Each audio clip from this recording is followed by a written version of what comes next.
all of this nonsense is happening with signature gatherers. We have some Democratic leaders who are saying the right things. Attorney General Nick Brown saying, hey, don't harass signature gatherers and undermine our democracy. Secretary of State Steve Hobbs has had similar sentiments. But the question is, how do we make meaningful change? How do we protect signature gatherers moving forward? This segment is brought to you in partnership with our friends at Future 42. Turn your frustration into action at future42.org. Make sure you sign up for their newsletter to be alerted to opportunities to do just that. So you'll recall when this level of harassment was happening in 2023 against Let's Go Washington signature gatherers, there was a small effort to try to change things. There was a bill introduced. It had a little bit of bipartisan support that would have protected and put essentially a buffer zone around people who are gathering signatures that would provide additional legal protections under the law to make sure that someone couldn't walk up and get in their face or, try to scream and dissuade people from signing. But that bill didn't go anywhere because Democrats decided they didn't want it to go anywhere. I went down, I testified in front of a committee, as did someone from Secretary of State Steve Hobbs' office. And based on a video that Steve Hobbs posted over the weekend, it sounds like maybe he is interested in trying to push a bill like that again.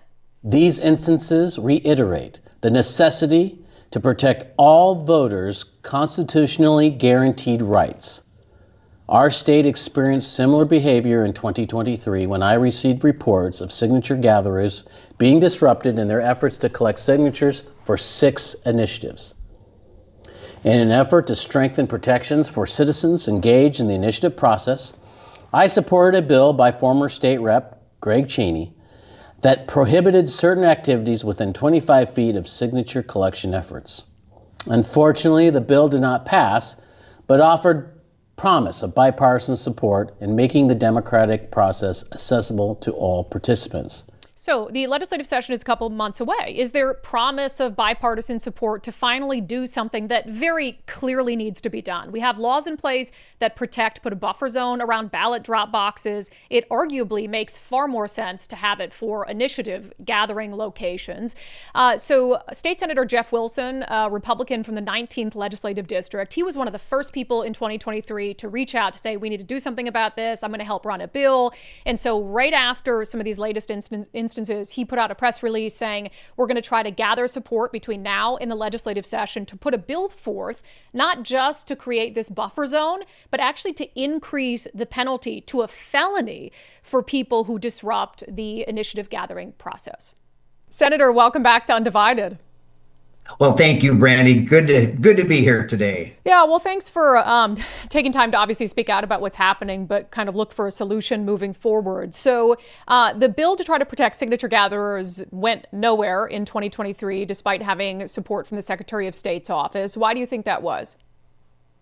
Well, it may not have fit the majority's intention for, let's just say, the initiative process. That particular bill somewhat died in Ways and Means. It's there, but advancing it doesn't seem to be an option at this point. Yeah, we saw Secretary of State Steve Hobbs this weekend come out with another video where he condemned the behavior towards signature gatherers and also reiterated, look, there was an opportunity after what happened in 2023 to try to help with this, but the legislature didn't do anything.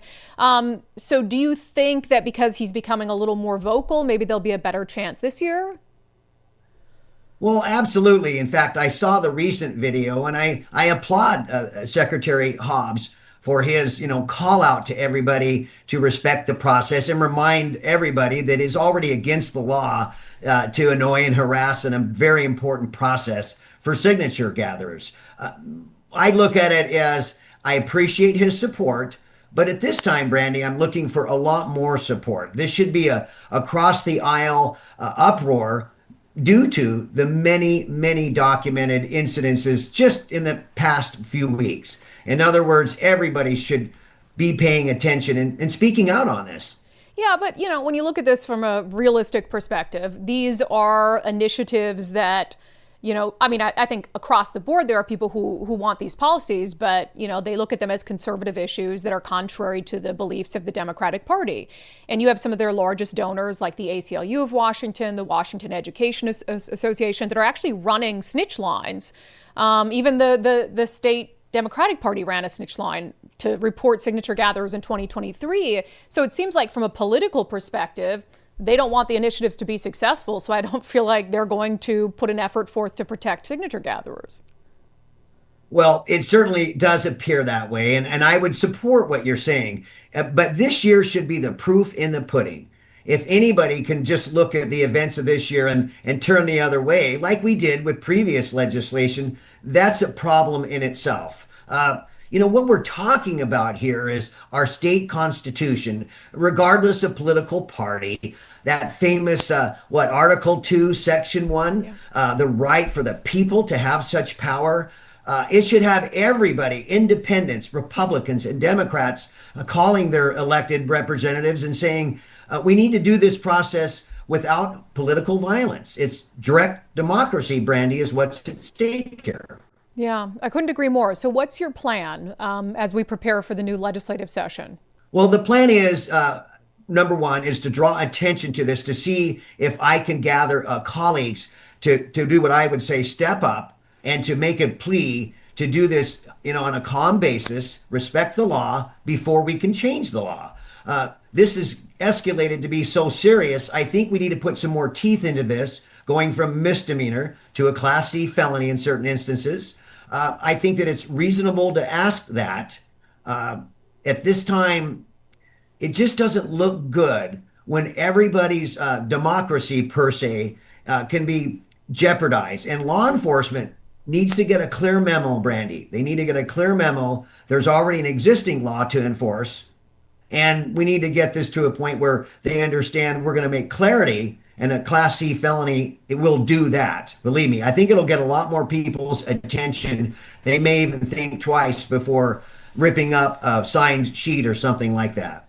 Yeah, and I do agree with that. I do believe that the threat of stiffer penalties can be a deterrent factor. But I would also say it doesn't even appear that they're enforcing the law that's already on the books, and that's problematic. I mean, all of these instances that have happened in the last month, we haven't heard of progress in any of those cases. And so I think first and foremost, enforcing the laws that are on the books and making sure that that's being done and holding entities accountable that do not do that is step one. But there has to be. If I know there are Republican state or Democratic state lawmakers who watch the show, I would like to see you get involved vocally in pushing back against what's happening. It also contacts Senator Jeff Wilson, say, I want to be a co-sponsor on that bill. There is no reason in the world, if this were a signature gathering to ban, semi-automatic weapons of war, and you had Republicans who were engaged in this behavior against that sort of signature gathering effort, it would be a no-brainer. They'd do it instantly. They'd protect them. So let's not be just hopeless hypocrites, okay? Let's get Democratic lawmakers, get in touch with Senator Wilson, get on his bill, work with the Secretary of State's office. He'll support it, and let's just get this done. Let's all grow up and let's move forward and move past this. That segment is brought to you in partnership with our friends at Future 42. Turn your frustrations into action at future42.org. Make sure you sign up for our newsletter to be alerted to opportunities to do just that.